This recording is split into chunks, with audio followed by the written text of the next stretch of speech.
প্রিয় দর্শক, আসসালামু আলাইকুম।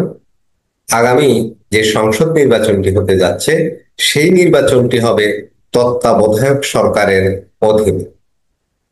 এই তথ্যটি দিয়েছেন সিপিবির সাধারণ সম্পাদক রহিম হোসাইন প্রিন্স।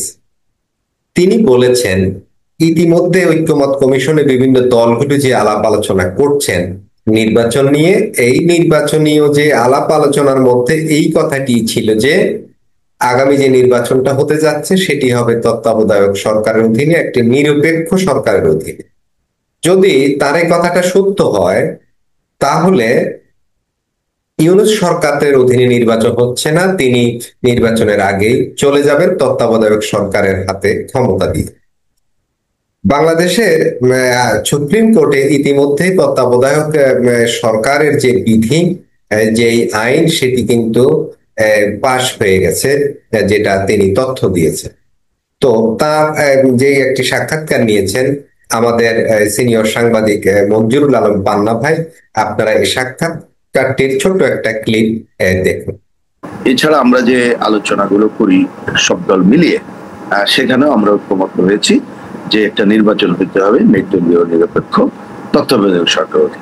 আমি আশা করব যে এই সরকার সেই দিকে, বরঞ্চ আমার হিসাবটা হচ্ছে কত দ্রুত তারা সেইটা গঠনের জন্য প্রক্রিয়াগুলো শুরু করবে, সেটা একটা দেখার ব্যাপার। কারণ অবশ্যই নির্বাচনটা হইতে হবে একেবারে নির্দলীয় নিরপেক্ষ তদারকি সরকারের অধীনে, আর সেটাই হচ্ছে আমার মনে হয় দেখার ব্যাপার।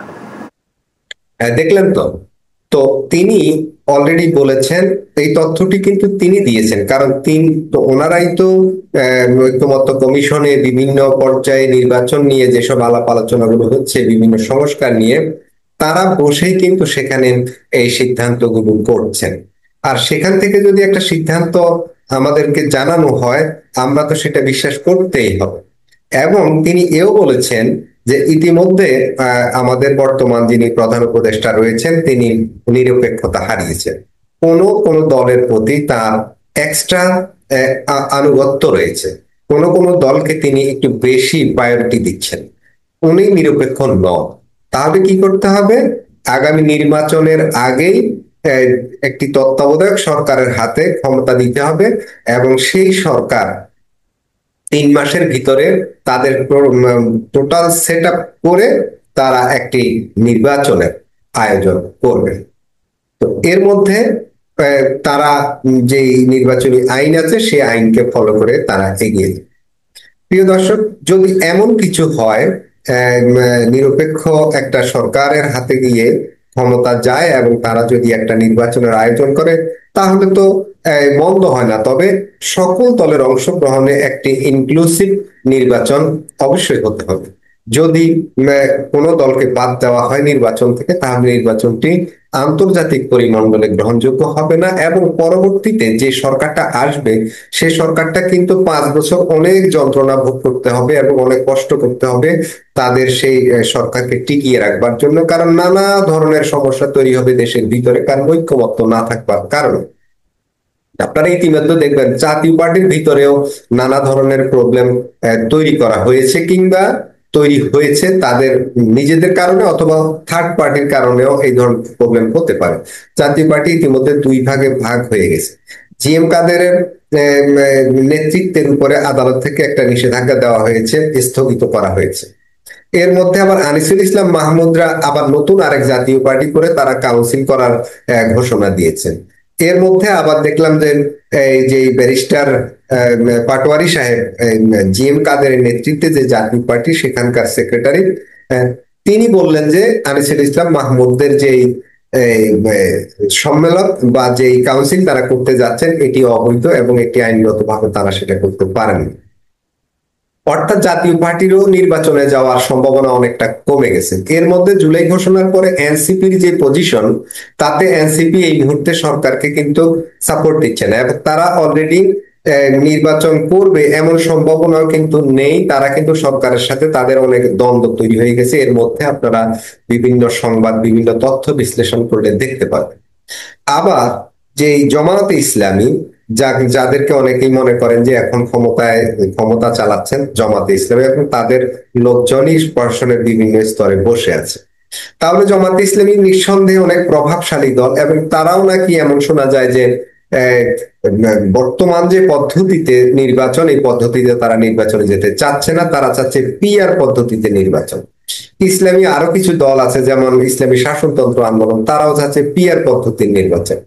তো যদি ওরা পিআর পদ্ধতির নির্বাচন ছাড়া আমরা ভোটে যাব না, তাহলে তো ভোট করা কিভাবে সম্ভব? শুধু কি বিএনপি কে নিয়ে ভোট হবে? আওয়ামী লীগের কার্যক্রম তো ইতিমধ্যেই এই, নিষিদ্ধ করা হয়েছে, তাহলে তো আওয়ামী লীগও ভোটে যেতে পারছে না। তো এককভাবে বিএনপি কে নিয়ে কি ভোট হবে? ভোটটা তাহলে হবে কিভাবে?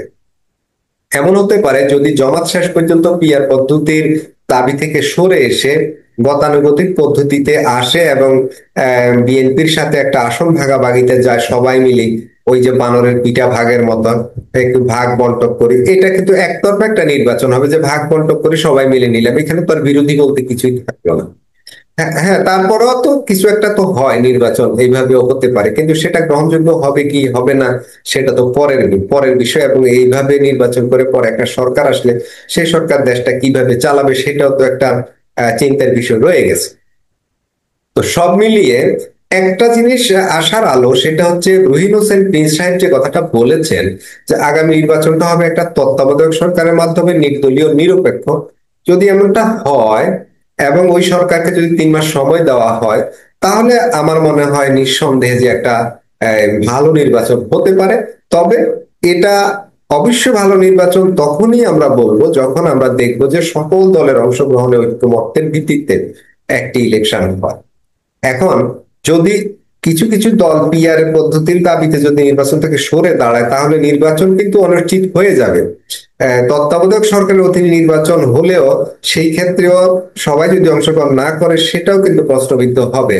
তো সব মিলিয়ে প্রিয় দর্শক, যেটাই হয় কিছু একটা তো হবে, তাই না? তবে তত্ত্বাবধায়ক সরকারের বিষয়টা যেহেতু উঠে এসেছে, এর মধ্যে আরো অনেকে এই ধরনের দাবি করেছিলেন। সব মিলিয়ে হয়তো এমনটাই হবে। তো আমরা আশা করি যাতে সুন্দর একটা সকল দলের অংশগ্রহণে একটি সৌহার্দ্যপূর্ণ পরিবেশে বাংলাদেশে একটি নির্বাচন আগামী ফেব্রুয়ারি মাসে হয়, এবং নতুন একটা সরকার আসে, দেশে একটা স্থিতিশীলতা আসে, বৈদেশিক বিনিয়োগ আসে, আম, আহ, দেশটা যেন একটা স্থিতিশীল পর্যায় থেকে উন্নতির চরম শিখরে পৌঁছে যেতে পারে, সে আশা রাখছি। প্রিয় দর্শক, আজ এই পর্যন্তই। সে পর্যন্ত দেখা হবে পরবর্তী ভিডিওতে। সে পর্যন্ত সবাই ভালো থাকুন, সুস্থ থাকুন। আর ভিডিওটি ভালো লাগলে লাইক, কমেন্ট ও শেয়ার করুন, এবং সাবস্ক্রাইব করে আমাদের সাথে থাকুন। আল্লাহ হাফেজ।